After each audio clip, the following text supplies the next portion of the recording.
up next, it's a UFC welterweight division matchup.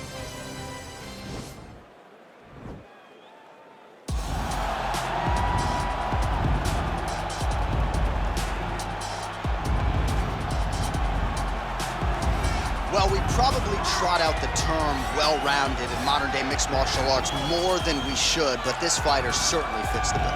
Oh, 110%. He can do everything inside the octagon.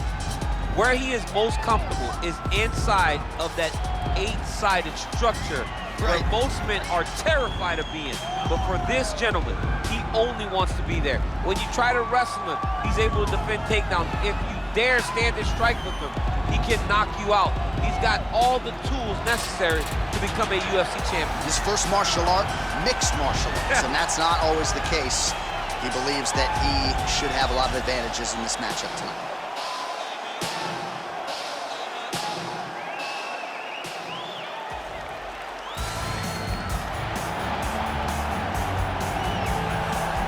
All right, so here's the accomplished, decorated kickboxer Stephen Wonderboy Thompson. Twice he has challenged for UFC gold, came up short against Tyron Woodley, but at any given time, DC, this man is one win away from another shot at the gold. Yes, because he can put on those types of performances where the fans and everybody starts screaming, wait, what about Wonderboy? What about Wonderboy?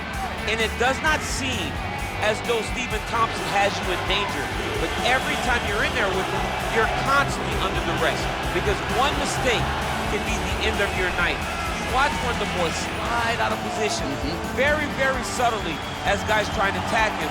And the moment you're out of position, Stephen is countering and finishing the fight. A phenomenal striker, a great fighter is the Wonderboy. And a true martial artist who, not unlike yourself, is giving back to the sport, runs the children's karate program at Upstate Karate there in Simpsonville, South Carolina. And they are all watching their man here tonight as he tries to produce on the biggest of stages.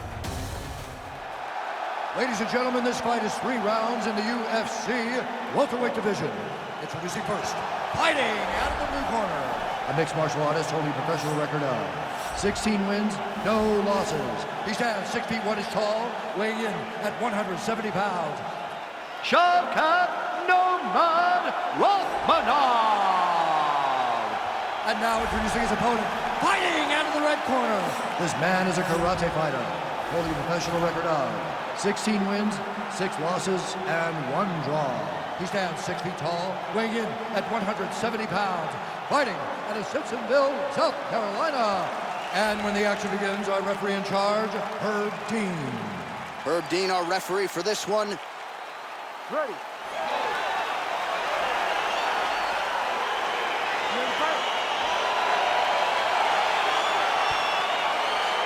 All right, so lofty expectations for this matchup as round 1 gets underway. Seems to be a striking advantage on one side, but on the other, truly a fighter who can do it. And that guy will usually have the advantage on paper. When you're a striker, at this guy's level, that will normally balance out whatever advantage the other guy has. Well, perhaps a sign of things to come as he lands a kick there. Nice kick landed by the gentleman.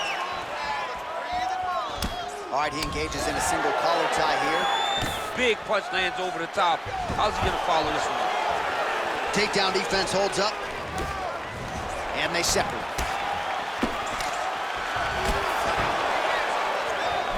A little single collar tie there. All right, so a nice job there defensively to raise the guard and prevent any damage. Those hands never leave where they're supposed to be, and if you do that... Oh, nice pop there from the crowd as he finally gets the takedown. He stayed committed to the offensive wrestling, and now he has his opponent where he wants. A sigh of relief from the people watching, because they were tired of watching him flail around trying to get takedowns and get defended. He jumps on a headlock. We call this in wrestling just a headlock, and if you're not careful, you can get stuck in an arm triangle. Watch triangle, watch triangle.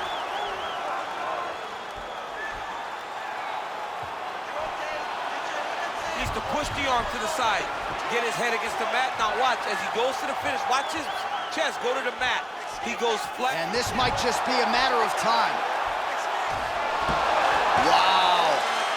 Side control now, and certainly I would think more offensive options for the bottom fighter than in the half guard.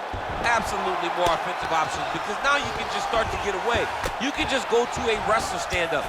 Get to your knees, post your hands, don't allow him to get his hooks in, right? Really be aware of the hooks.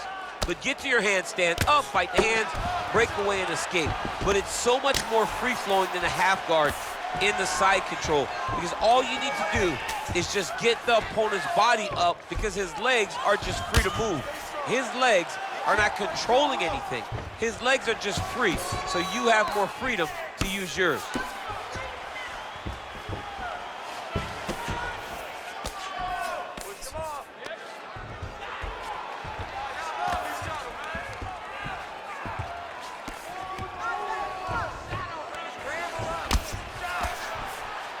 Oh, the ground and pound strikes continue to rain down. The opponent better move out of harm's way or the referee's going to stop this thing. He better start to move, and when his opponent starts to posture, he needs to put his feet on the hip, push him away to try to escape this very, very dangerous position. Just over 2 minutes, round one. Well, there are few things more fun to watch in mixed martial arts than these type of transitions and scrambles on the ground. High-level grappling can really be entertaining. He needs to try to get to a half guard at least. At minimum, try to go to half guard.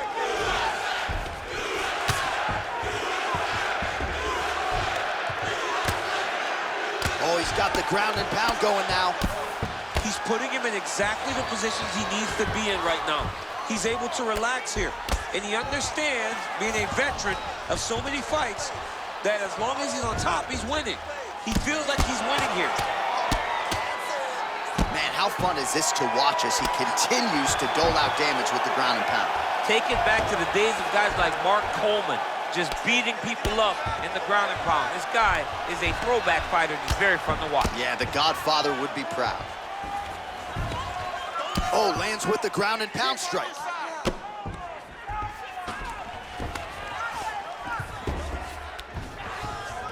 Now the guy's got armbar. He's attacking it on him. An attacking armbar.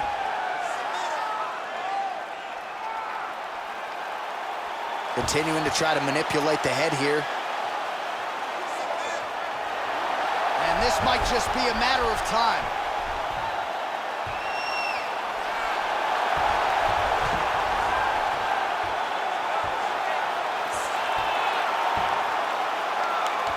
Oh, and there's the tap, so he submits him with the armbar. How about that? Great job, great performance. He's done, he's done. Yeah, that is some high-level Brazilian jiu-jitsu right there. Just the way he transitioned to secure the arm up against his body and ultimately force the tap. High-level stuff out of that young man here tonight.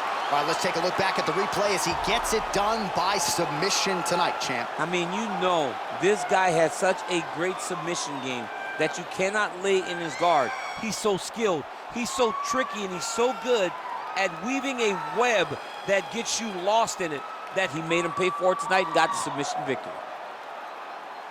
So there he is, your winner by submission. That is a finish they will likely be talking about for some time. Big win, major statement made to the rest of this division. Ladies and gentlemen, referee Herb Deans called a stop to this contest at 4 minutes, 29 seconds of the very first round, declaring the winner by tap out due to an armbar, Shavkat Rakhmonov. Well, what an incredible result here tonight as you see the winner there celebrating his victory by way of submission, and they put so much stock into finishing this fight. They felt like to really spin his career forward, they needed to not just win, but get the finish, and they certainly got it tonight. They got the finish. He's such a terrific grappler. Every time he is on his back,